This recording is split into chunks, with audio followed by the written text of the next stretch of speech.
double check.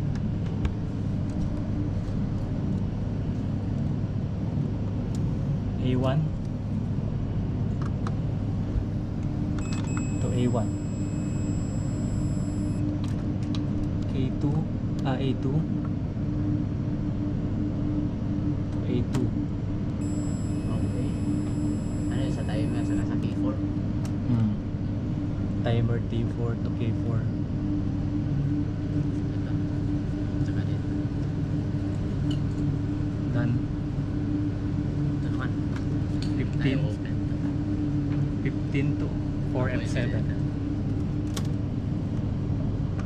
15 4F7, 18. 18 to K2 A1. Oh, pwede rin. Ah, dito pala. 18 Dito, A1.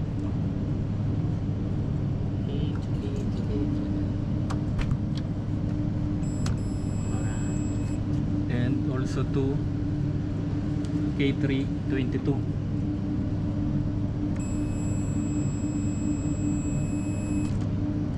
Triangulation method, K3 22 to A1. Triangulation. If this is connected, then this should be connected. If this is connected, then this should be connected.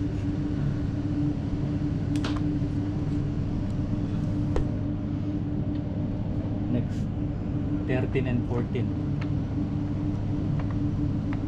Y1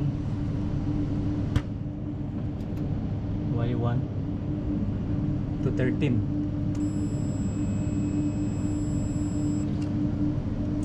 Say 2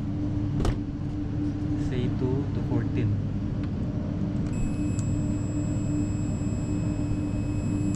Good. Y1 to 13. It should be open. Good. 13, 14, okay. K3 K4, K3 21 22. Dito, normally close. Normally close. Good.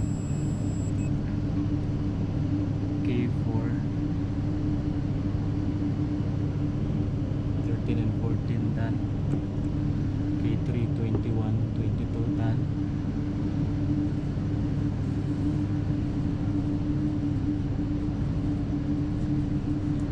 A1 A2 coil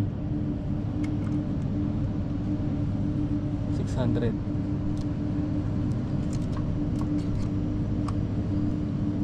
A1 A2 600, 0.6 kilo ohm. 0.6. Auto range. Tingnan mo yung auto range niya, oh. Nakasukat ako dito ng 0.6 kilo ohm, Oh. which is the same here, 0.6 kilo ohm auto range.